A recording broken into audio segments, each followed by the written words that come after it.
Namo tassa bhagavato arahato samma sambuddhassa. Namo tassa bhagavato arahato samma sambuddhassa.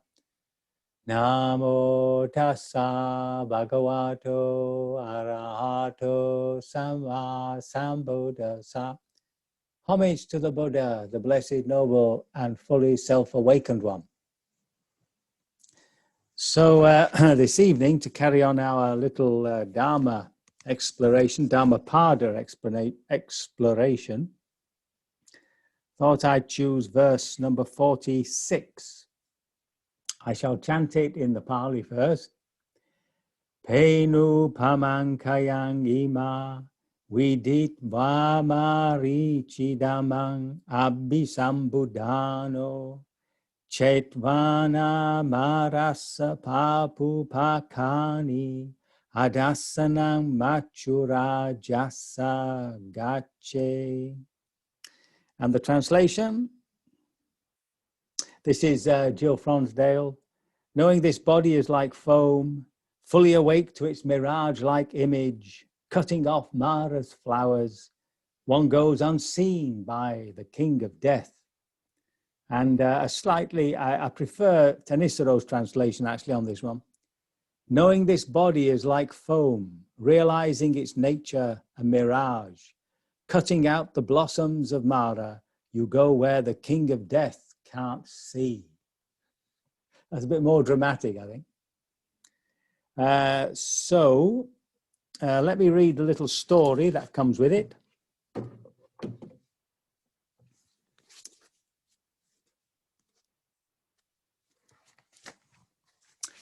So now on one occasion, the Buddha was residing at Jetavana Monastery in Savatthi, and a certain bhikkhu, after obtaining a subject of meditation from the Buddha, went to the forest for the purpose of practicing meditation. And although he strove diligently, he made little progress and was not happy with himself. And so he thought, I'll return to Jetavana Monastery and request the Enlightened One to give me another subject of meditation, better suited to my temperament. And with this thought, he set out to return to Savatthi. Now on the way, he saw a mirage. Reflecting mindfully within himself, he realized that a mirage, after all, is only an illusion caused by a sheet of water vapor. So also was his body an illusion and insubstantial by reason of birth and decay. And fixing his mind on the mirage, he continued with this meditation practice. Later, he went for a bath near the bank of the river Achiravati. While resting under a tree close to the river and seeing the froth breaking up, he realized further the impermanent nature of the body. Now from Jetavana Monastery, the Buddha saw the bhikkhu and sent forth his radiance and exhorted him. Bhikkhu, you are on the right track. Keep it up. It is good that you've realized the body is impermanent like froth and insubstantial like a mirage. At the conclusion of the exhortation, the bhikkhu attained arahatship. Well, that's not bad, is it?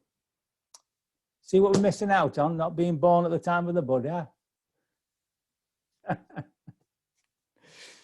So, knowing this body is like foam, realizing its nature a mirage, cutting out the blossoms of Mara, you go to where the king of death can't see. So a couple of vocabs there. Mirachi just means to shimmer or glitter, and so it becomes a word for mirage, and that is a metaphor for illusion. If you see it as a mirage, that it is a mirage, it's an illusion. But if you think it's real, then it's a delusion.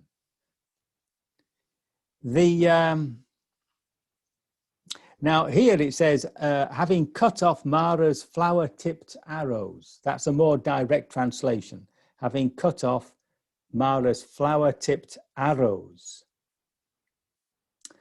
So now it's interesting because the only time that I'm certain that the arrows of Mara approached the Buddha was just before he was fully liberated. And it attacked him with, you know, what about the sensual life? It's great out there. What are you doing just sitting under this tree? And then there was fear of failure. And who was he anyway to try and become fully liberated, etc., etc. And as these arrows came to the Buddha, because of his determination, commitment to his path, and that sense of hope, they turned into flowers. So here, I think this Mara's flower-tipped arrows is sort of extending the metaphor a bit because flowers stands for sensual pleasure. So he cut off sensual pleasure. So there are three things in this discourse: insubstantiality, impermanence, and of course, the cause of suffering, attachment. And the last thing is, oh yeah, the king of death. So if he's gone beyond the king of death, then of course he must be liberated. That's just another way of saying that the person's liberated. So when we're contemplating the body as body, there are these three characteristics to look at. So this impermanence of the body, I mean, that's pretty easy for us to see the older we get. It's just things change downwardly. So that's not so important, that's not so difficult for us to see. But we don't really see the power of seeing impermanence unless somebody dies. So even today I was talking to somebody, a student who was having sort of problems with seeing impermanence everywhere. It's coming up as a lot of fear. And they've had two close deaths in the family, one after the other, very sudden. So when that happens, of course, the impermanence of the body becomes quite real. It's insubstantiality, it's fragility. You know, we're sort of living on a knife edge, and the image there is of froth on water. It just breaks up. You've seen it sort of gathering on streams, you know, and then it just breaks away, breaks up. So it's the whole deconstruction of the body. It's, you know, if you were to imagine it laid out before you, all the bits and pieces, then, you know, we would see that it's just something that's constructed, something that's put together. But of course, it's real in the sense that, you know, we feel it. You know, you bite your tongue and you can't deny that you have a body. It definitely feels real. But of course, that is the perception that we are trying to cut through. Pain is pain, that's fine. But when it's my pain, when I'm suffering from it, then it gives it a sense of reality, which it doesn't have. And it's interesting that the discourse uses the, you know, the idea of vapor that's creating the mirage, the froth on the water, because the body, it seems, is 60% water. So if you were to separate all the elements of the body rather than the parts, you'd end up with a lot of bottles of water. And then when it comes to the body itself, in terms of the attachment to the body, the main thing is, of course, our attachment to the body is something which is, we can't say beautiful for most of us, because we have this awful image of Hollywood, Bollywood, and CGI. You know, it's like nobody lives up to that standard. But there is always that, we can say, slight, obsession, maybe not so important, not so right a word, but definitely a concern that people see us as pleasant, something to look at, which is pleasant. And so there is this concern about how we look. And if a person is using their looks in order to gain advantage, of course, then you very quickly, you know, catch somebody who is attracted to you. And with that, there comes power. But there's also a real bite back. It's not a feedback, it's a bite back, because now your sense of power is dependent on their admiration. And of course, when their admiration fades away, you discover it's not love. And of course, if their admiration turns to somebody else, then we're fired up with rage and jealousy. So, so there's a whole mixture of suffering that comes with being too concerned about how we look, and sort of a distinction between cleanliness, tidiness, and beauty. So how do we overcome this connection to the body as something that has to be beautiful in other people's eyes, you know? So in the discourse on Girimananda, who is a monk, and he's very ill, and the Buddha knows about this, and he tells Ananda to go and see him and gives him 10 perceptions. Perception of impermanence, of not self. Now here it's translated as ugliness. Sometimes it's translated as repulsiveness. The drawbacks, giving up, fading away, cessation, dissatisfaction with the whole world, impermanence of all conditions, and mindfulness of breathing. And we'll just concentrate on the business of the body and its foulness or ugliness or unpleasantness, maybe we should say. So interestingly enough, there are 31 parts enumerated by the Buddha. In this body, there's head hair, body hair, nails, teeth, skin, flesh, sinews, bones, bone marrow, kidneys, heart, liver, diaphragm, spleen, lungs, intestines, bowels, undigested food, feces, bile. Oh, we had bile twice, have we? No. Phlegm, pus, blood, sweat, fat, tears, grease, saliva, snot, synovial fluid, and urine. That's quite a wonderful list. Now, interestingly, and I've always sort of wondered why, but the brain isn't included. And then but it is when you do the Mahayana list, they've added it. And the list sort of changes a little bit. So you've got feces and then brain, presumably saying that you might be a shithead or something. But it seems as though the ancients didn't know what this, excuse me, this, lump of fat or whatever in the head was. They thought it was part of the skull, part of a cartilage or something, it seems. They had no idea that's where your thinking and imagining is manufactured.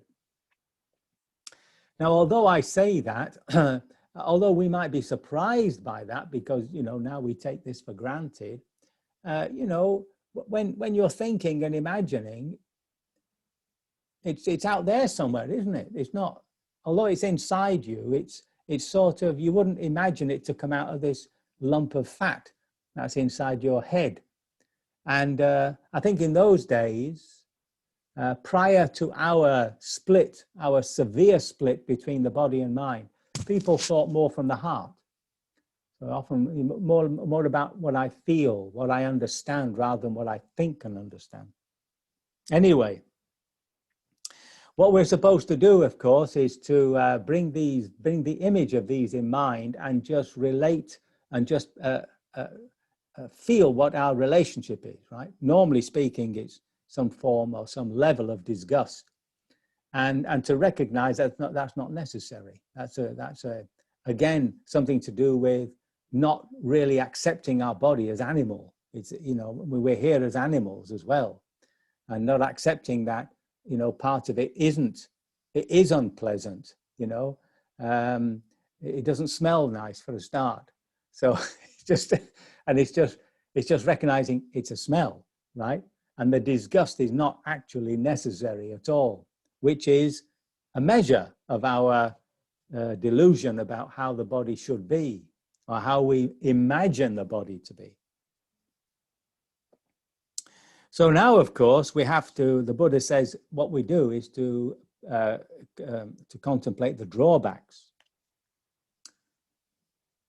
This body has much suffering and many drawbacks, for this body is beset with many kinds of affliction, such as the following: diseases of the eye, inner ear, nose, tongue, body, head, outer ear, mouth, teeth and lips, cough, asthma, catarrh, inflammation, fever, stomachache, fainting, dysentery, gastric pain, cholera, leprosy, boils, eczema, tuberculosis, epilepsy, herpes, itch, scabs, smallpox, scabies, hemorrhage, diabetes, piles, pimples, and ulcers, afflictions stemming from disorders of bile, phlegm, wind, or their conjunction, afflictions caused by change in the weather, by not taking care of ourselves, by overexertion, or as a result of past deeds, cold, heat, hunger, thirst, defecation, and urination. And so they meditate, observing the drawbacks of the body. It's a great old list, isn't it? He's not shy of, listing these things at all, is he? So, hits it on the nose, you might say. So these exercises are given us in order to undermine this relationship of attachment to the body. Now, we have to ask ourselves, why do we form this relationship of attachment to the body? And for that, you have to go back a couple of steps to this idea of identity, which we're trying to constantly undermine. So this identity, this me, is seeking happiness, remember. It's just seeking it in the wrong place. And what it does by seeking happiness, it forms a relationship with what makes it happy. How do we define our happiness? I would say for the most part, it's how we feel. I feel happy, I feel comforted, I feel warm, I feel beautiful, I'm in love, etc., etc. So this happiness has an anchor in the way we feel.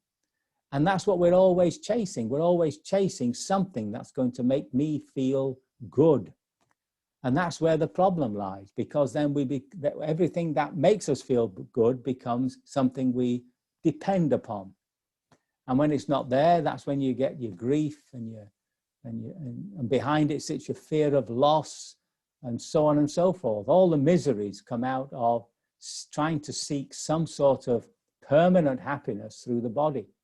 And the mistake that we can make, of course, is then to eschew, to try and get away from all sensual pleasures. Well, that just takes you into a very miserable place, like a dried prune. I mean, that's no good at all. So it's not a case of getting rid of sensual pleasures as such, but getting rid of that relationship and being aware of it, you see, being aware of it.